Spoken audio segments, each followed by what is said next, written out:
BBC Sounds. Music, radio, podcasts. Hello and welcome to the Farming Today podcast with me, Charlotte Smith. In this episode, new climate advice on meat. The farming community, when we publish our advice, they still might not like it, but I sort of want a beginning of a dialogue. Why lambs can benefit from eating willow. It's nice to see them bouncing about and running around like little hooligan children. And all the fun of the fair. I check out the latest kit at a farm machinery show. You've got the steering wheel, you're high up, you're in a tractor, but then to my right, I've got what looks like a mini version of the Starship Enterprise. We'll be boldly going to the LAMMA show later. First, farmers are being warned to be vigilant after foot and mouth disease has killed several buffalo in Germany. Back in 2001, an outbreak of foot and mouth in the UK caused the death of millions of animals through disease and preventative culling. Well, the UK has temporarily banned imports of German meat and dairy, as well as live cattle, sheep and pigs, after the outbreak in the Brandenburg region. Currently, there are no cases confirmed in the UK. Anna Hill spoke to the UK's chief vet, Christine Middlemas, about what measures are being taken. The disease was found on a small farm of water buffalo. 3 had died. A 3-kilometre and 10-kilometre restriction zone are in place around the infected premises. All susceptible animals in the 1 kilometre around the infected premises have been culled. And the other animals in the 3 and 10-kilometre restriction zones are being sampled. And to date, all of them are negative. Is there a chance it could have already spread elsewhere? I mean, how quick were the Germans to contain this? Well, we know that the animals had died, and also that in testing, they actually found antibodies to foot and mouth disease, not just virus. So they must have been infected for a number of days for the antibodies to have been able to develop. And once they detected it, it was confirmed very quickly and they've put the restrictions in place. There is still concern about that period before confirmation and understanding if the virus has spread from that farm. And so does that mean that we need to check any product which was already in circulation in our food chain here in the UK?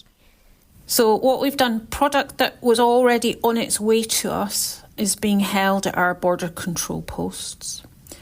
Product that that had already arrived before confirmation, so it was sent in good faith, we are tracing, and our agencies will be identifying all that product and getting in contact with people about it to see if it has been consumed yet or not.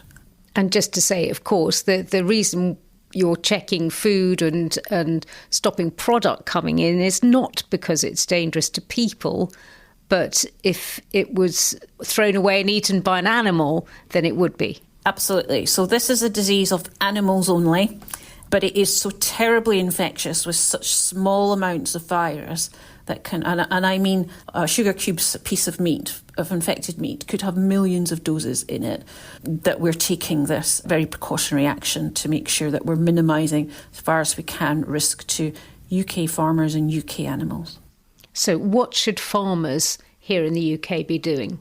Ensure that you're only feeding animal food to animals, so no kitchen waste, scraps, restaurant waste, anything like that. That is illegal. And also make yourself familiar on gov.uk of the signs to look out for foot and mouth disease. And if you're concerned about your animals, contact your private vet or the Animal Plant Health Agency. Are you concerned? Oh, absolutely, because it's appeared in Europe. We've not had foot-mouth disease in Europe since 2011. It's not yet known how it got there and where it's got to, and our risk is heightened. So absolutely concerned, yes. The chief vet, Christine Middlemas. Now, we've reported on Farming Today before about how grazing on willow can reduce methane emissions in cattle. Now it seems that willow can also bring benefits to sheep. It provides a natural source of cobalt, a key component of vitamin B12, which is vital for lambs' health after they've been weaned. What's more, they seem to like eating it. Innovative Farmers, which links up farmers with scientists for trials, has been supporting a trial in North Northumberland, which is putting the benefits of browsing on willow to the test. Helen Millican's been to visit. gathered together neath a stand of willow, appropriately enough, 63 rainbow speckled fat lambs. Tom Fairfax, who's the farmer here, and Sam Taylor, who's the shepherd, these are gathered together because you're saying goodbye to them very soon. But what's with the multicolours? The ones with the purple spots on have been the ones that have been getting the willow in the willow trial. The ones with the orange dots are the ones that weren't lucky enough to get their weekly treats. They all look more or less similar, but the ones that weren't in any part of the trial, they've got a shiny coat, but it's not quite as shiny as the other ones. We're very low here in cobalt, and so normally we have to supplement. But because we're organic, I don't really like supplementing if we don't need to. And willow is a concentrator of cobalt, and so naturally it's where lambs would be actually getting some minerals from. So you've just broken off a few strands of willow, and here we've got a group who have instantly made a beeline. So how did this all come about then? Well, can we call it a happy accident? It became very clear that where there were willows in hedges, the sheep were using them deliberately, not accidentally. So they weren't eating the whole tree, they were going, using it, and then coming away from it. If you eat a bit of goat willow leaf, it's pretty bitter, but it's clearly giving them something, and so they were naturally using it. So what we did is we did a little bit of an experimental project where we took some blood samples with the vet. One field had willow twice a week for 3 weeks, and one didn't. And we doubled the cobalt in the sheep that had had willow. It sounds like they were very specifically targeting certain parts of the willow plant. They're not quite as dumb as they look, the sheep. They do know when they want to eat certain things and when they don't. Fascinating journey for you, and fascinating to watch the impacts on your sheep's health. Yes, it's nice to see them bouncing about, jumping about and running around like little hooligan children sort of thing, rather than just sitting moping about in the corner of the field. Now the question is, how are you going to keep your stocks of willow up? Well, that's the key thing. And of course, the lovely thing about willow is if you keep eating it, it keeps growing. One of the things we are looking to do, actually, there's 3 fields, which are quite difficult fields, where we're looking to put in short rotation coppice, which is a biomass crop, but we're looking to plant it quite wide so that also it's browsable by the livestock. So willow has a long-term future at Mindrum. I think willow definitely has a long-term future at Mindrum. Tom Fairfax there. Well, getting out into the countryside to see sheep around the willows is good for us all. But if you're a wheelchair user, it can be a challenge. John Gladstone, who uses a chair after an accident, says changes in attitude and policy could open up areas for all. On this week's On Your Farm, Anna Jones travels to Arury, formerly Snowdonia, to meet him and former forester Mick Poynton, whose family and friends have worked to make his beloved woodland accessible to him after he had an accident on holiday. This is amazing. Mick's friends and Sarah's partner, Denny Hughes, all came together to make a accessible trail through Mick's woods so that he can still get here independently in his wheelchair. And Denny is here, actually. He's just raking the path, which is lined with bits of slate to make it easy for Mick to wheel along it. Before Mick's accident, basically, this was his safe haven, and we just knew he loved it, and getting him back into it was just a better option than selling it. And he was thinking of selling it? He thought of selling it, but we quickly turned that around, and then we said, we'll just build the paths through it for you, and yeah, the friends he's got, they're amazing. What was it like to see your trees again for the first time? It was quite emotional. The year I spent in hospital, that made me forget a little bit of what my former life was like. So at least now I do just sit and look at things, like look at trees and look at the stream. Whereas before, I'd be rushing round. You don't take it in. You're so focused on what you're doing. That has been an advantage. That you see it better than you ever did. That you do actually see it.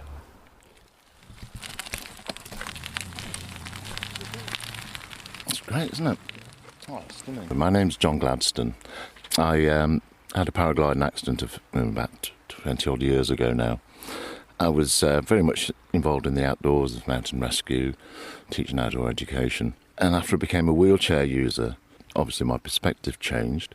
And so I started talking to the National Park and found out they had this unofficial scheme called granny stoppers. It's an old policy that was developed, I think, in the 90s to try and dissuade people of less able condition to go further into the mountains, try and reduce accident numbers. So working with the parks, they've sort of realised that's probably not the best way to go. So over a few years, they've been taking those structures out and trying to improve access into the hills. What does a granny stopper look like? Well, they took various forms. So a very difficult style to climb over.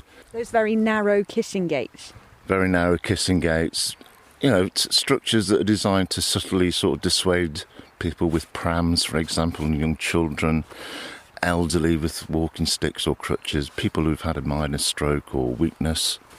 A kind of, this is too hard for you guys. That kind of hint. It's sort of like, it'll save us a problem. And I'd literally go to meetings and people would say, well, we can't let disabled people go, you know, make that gate accessible. They go onto the mountain, they might have an accident. And you're not and you are one of the leading figures within this area that's giving advice on that. Yes, unfortunately I found myself in that position. I had a lot of resistance to begin with. Sort of friends who were in the mountain fraternity were going, oh, you're going to put tarmac everywhere, aren't you? So trying to explain, no, not asking for tarmac everywhere. What we're asking for is some consideration when you're constructing the footpath. Did you think about any of these issues before your accident when you were a busy mountain rescue leader? Well, a little bit of guilt, because I do remember sitting in a meeting where there was like the idea of making it difficult for people to start a footpath, the granny stopper idea. Oh, so you used to support the granny stoppers? Well, it seemed like a sensible idea at the time. Then after my accident, it just opened my eyes completely to a different way of seeing, well, society in a sense, but also how we structure and think about the natural landscape and how it's used. And you can hear more from John and Mick in On Your Farm tomorrow morning at 6:30 here on BBC Radio 4. The Climate Change Committee is revising its advice on eating meat. In 2020, the committee, which is the government's advisor on climate change, recommended people cut their intake of beef, lamb and dairy produce by 20% by 2030 and by 35% by 2050 to reduce the amount of greenhouse gases produced by livestock in the UK. But the interim chair, Professor Piers Forster, has told Farming Today that in light of new technologies, that's being looked at again. We're about to publish brand new advice at the end of February, and we're going to completely revisit those estimates at that time. Why? Because the evidence has changed. So we're an expert committee that are really based on evidence, and there have been innovations, things like genetics, breeding. We've heard about the diet for livestock and things, and the opportunities where we can begin to innovate. So, but we will ultimately still have to take some pastureland out of production too, though. So we're talking about reducing our meat consumption, but perhaps not by as much. You're going to have to wait and see. Unusually, for a scientist, you're also a farmer. Do you find when you're now responsible for a 200-odd acre farm that you're trying to balance your own advice with what's going to make your farm work? Yeah, and in fact, it was being a farmer that got me interested in becoming a kind of scientist. So I think there are a lot of synergies. And I think this is why I'm really keen that farmers have good data to work with and they understand the context in which they're operating. I mean, it's not every farm is not going to be the same as any other one, but on our farm we managed to plant almost a third of woodland now on our farm, and we've been able to kind of make some success of doing that. And I'm really interested in these approaches of living laboratories, where this is a part of the net zero journey. We do not have all the answers currently, you know. So I think we don't have to be ashamed of giving things a try when they don't work. You know, that's about innovation, is that you try a lot of things and some of them work, some of them don't work. And I think we have to be bold and give things a try. As you're probably aware, a lot of farmers feel that they're slightly on the back foot with this. They feel criticised and got at by committees like yours, and feel that you're not taking into account the fact that they also need to make a living through all of this. Yeah, so because I've got the interim chair job, I'm determined to change that. And because I think, at least, I'm not a farmer by any kind of pretense, but I can at least think I understand where they're kind of coming from. And I say what we have got when we're producing our new advice, we have been talking to farmers in all the 4 nations in the UK. We've also set up this farming advisory group that has really been able to bring into our advice that farming concern. So I think we do understand. What I will say, if the farming community, when we publish our advice, they still might not like it, but we at least understand, we think, and far better exactly where they're coming from and exactly what we have to do. And I sort of want, when we publish our advice in February, to really be a beginning of a dialogue. This is something we have to do. We have to get net zero because of the impacts of climate change. So we don't have a choice. So we have to find a way. And what I would say, I think this is one part of the economy where there is no one country doing a good job with decarbonising agriculture. So I think we can really try and show the way. Professor Piers Forster from the Climate Change Committee. This week, the NEC in Birmingham was full of farmers and hundreds of bits of shiny farm kit. The LAMMA Machinery Show is a massive 2-day event with 700 exhibitors across 10 halls. I went along to talk innovation, prices, who's buying and who isn't. I'm feeling rather dwarfed, to be absolutely honest. I'm just by an enormous sprayer. It's white and sort of yellowy gold. And if I tell you that the tyre alone is about the same height as me, and I'm on a good day, I'm 5'6.5". This is not just a sprayer, this is an award-winning sprayer. It's won an award for innovation, which is actually to do with the nozzles, which, to be honest, I can't quite reach. But they're just on the side here of these enormous arms, which are folded in at the moment, because obviously if they fold out, they're going to take out another 2 stands. The award has just been presented here at LAMMA, and it was judged by Charlie Nicklins. He's Chief Executive of the Institute of Agricultural Engineers. Obviously, with agriculture, there's a lot of focus on sustainability and the environment, so the innovation that these guys have come up with ticks lots of boxes, because it's trying to use less chemicals, trying to be more accurate with chemicals, and it's all working towards that more sustainable agricultural process that we want. Well, also with us is Brian Knight, the Managing Director of Knight Farm Machinery, and I guess the man behind this. Yes. What were you aiming at when you came up with it? Well, we know that there's been a lot of development lately on cameras and spot spraying, and it's very easy to do spot spraying in terms of switching an individual nozzle on and off, but the problem is it's quite difficult to determine how much chemical you need to mix in the first place. Normally what you do, let's say it was a 10 hectare field and you're going to put a litre a hectare on, so you mix 10 litres worth of product in 1,000 litres worth of water. But you're not spraying the whole field with spot spraying, you're only spraying the little bits that you can see where the weeds are.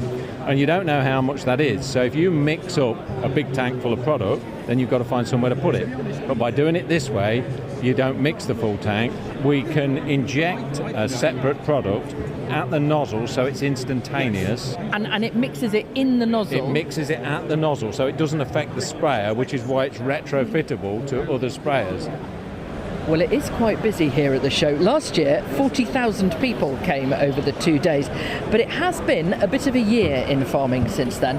We've had the wet weather, of course, which hit harvests and incomes, and then in October's budget, a surprise acceleration of the phasing out of subsidy payments in England, alongside changes to employers' national insurance, and of course, the introduction of inheritance tax on farms. So what effect has all that had? Buying a piece of machinery for a farm right now is tricky because it's a very big investment, particularly if you're buying new. So, as we're wandering around, I thought I'd ask people if they're actually confident enough to make that commitment. No, you're not making any money, we're all sort of struggling along, and I think we'll just fix older machinery now until we see what happens. But you've still come to have a look around? You've got to have a look around, haven't you? It's all shiny. We're mixed farms, so we do like beef predominantly, and then we've got lots of arable crops, but it has made us a bit cautious about buying larger purchases such as tractors. So when you say uncertainty, what is it that makes I think it's like all this protesting that's going on down in London appertaining to the inheritance tax, because everything within the farm is going to be included. So if people go and buy like an expensive piece of machinery and something happens to their relative or something, that's included in the tax. So I think a lot of people are a bit apprehensive of investing large amounts of money into a farm that they might have to sell. I've come in previous years probably to look at purchasing things, but at the moment, no, we're not looking to put any money into anything big, just because everything is so up in the air. It frightens the life out of me for my children. I'm a mum of 5, and all 5 have always wanted to follow on. I've come to look at Fendt tractors with a view of purchasing a new one. Oh, right, so you're actually buying? Well, I will if they want to talk the right language. Right. But at the moment, they're not. It's a huge investment, and obviously now with the downturn in farming and everything, they've got to wake up, I feel. Otherwise, there is a bit of stalemate. I've joined a queue in the hall here. I'm on a massive tractor stand. There's Fendt and Valtra over there as well, 2 big tractor brands. And I'm surrounded by the hugest tractors. There's one over there which is probably as tall as a 2-storey house. But the one that people are queuing to get into is relatively small. And it's also won the LAMMA prize for Machine of the Year. With me is Ed Dennett, who's the retail marketing manager for Fendt here. Why is everybody interested in this relatively small machine? Yeah, so I think basically what we've got is our new 600 Vario. There's some quite new features on here that aren't available from anyone else in this sector, so things like onboard tyre pressure adjustment, so you can adjust the tyre pressures on the go.